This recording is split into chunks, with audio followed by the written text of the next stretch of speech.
he was great fun to be around. I was fortunate to interview him 3 times, and he was just fun. And I mean, you see him winning the World Cup. I mean, people talk about the greatest player of all time, and Messi's performance in the recent World Cup final, and Maradona in '86. But Pele has to be the greatest player of all time, the greatest footballer of all time, because of the 3 World Cups, because of the 77 goals for Brazil, because of what he achieved, obviously, with one club. Sadly, he didn't come to Europe. But also, Pele was so much more than the greatest player and the greatest team. I mean, he stood out in that fantastic 1970 team, Rivellino and all those great players, set up that wonderful final goal for Carlos Alberto. But he was so much more than that. He was a very sporting individual. I mean, some of the greatest moments of his career is when he didn't actually score. The run around on the Czechoslovakia and the goalkeeper, then when Gordon Banks made that incredible save, the save of the century, somehow clawing Pele's downward header over the bar in 1970. And at the end of that game, there was respect, there was friendship, there was kinship. And when Gordon Banks passed away in 2019, Pele issued just a very eloquent, very emotional, very respectful tribute on Facebook to Gordon Banks, his friend, as he calls him. And that famous picture you're showing now of him and the great Bobby Moore swapping shirts. Pele was more than a footballer. He wasn't just a competitor for people like Moore and Banks. He was a friend because of his smile, because of his personality, but obviously because of his genius as a player.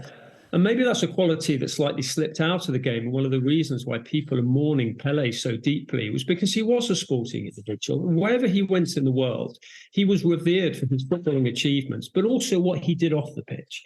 His foundation, the work he did with disadvantaged kids. He also helped. He was an ambassador for Great Ormond Street Hospital. He echoed those roles all around the world. It wasn't simply about the award ceremony or the athletic overhead goals. The amount of good that he did to this world. So for me, he's not simply the greatest footballer of all time, but he's one of the greatest individuals that this planet has ever seen.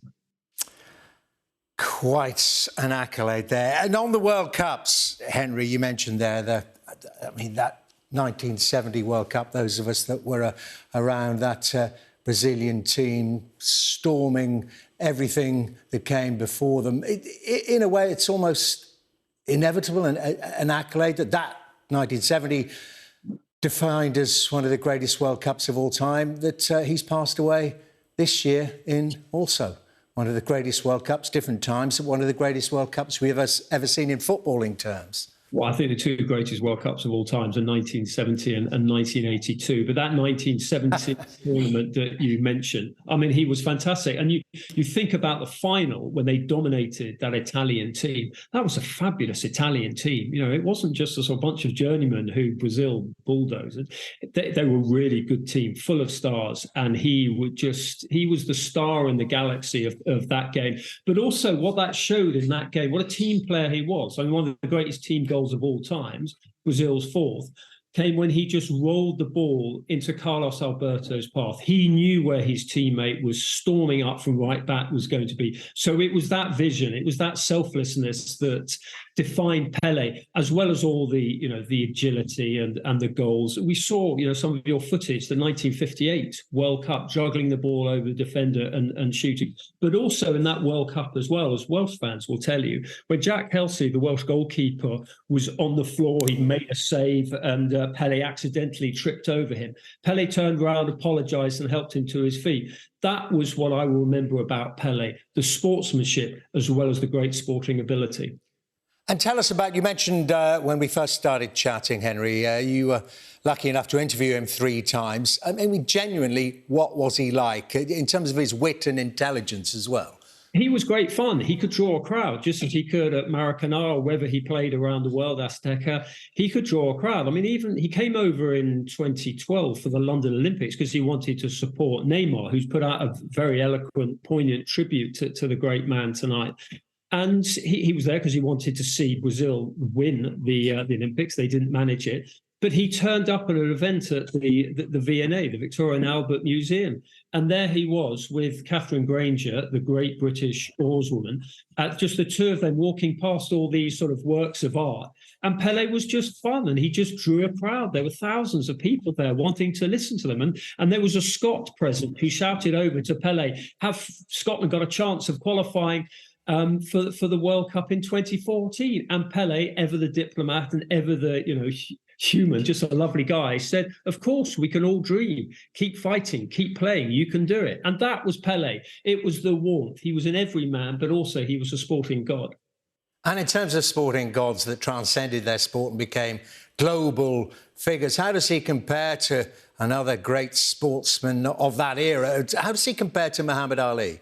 I think Muhammad Ali, in the cold light of day, and obviously everyone was very emotional tonight and will be because of Pele's passing, I think Muhammad Ali will still eclipse Pele because of what he did in the civil rights, because of he stood up for huge values, for huge principles in such difficult circumstances. Muhammad Ali was brave in the ring and brave out of the ring as well. Pele was as well, but I still think, and only he was still here, the great man. I mean, he always said it about Ali, my friend, and what a great individual as well as a great sportsman Ali was. But what about Pele and politics? Of course, he grew up in difficult times in Brazil during, in part, military dictatorship. There was a Netflix documentary, quite a revealing one, which came out a year or so ago, in which Pele was asked about that and whether he could have stood up to the military dictatorship at the time, and a particularly poisonous leader, and there were allegations surrounding him of torture. And did Pele know about the rumors? And it's difficult to know the sort of situation that Pele was in at the time. Santos were obviously traveling around abroad a lot, so he wouldn't necessarily have known completely what was going on. But I think Pele was probably slightly conflicted about that. And when you actually see what Pele did for the people who lived in such desperate circumstances in Brazil, Pele did so much for that country as well as for the world, as well as also clearly for football.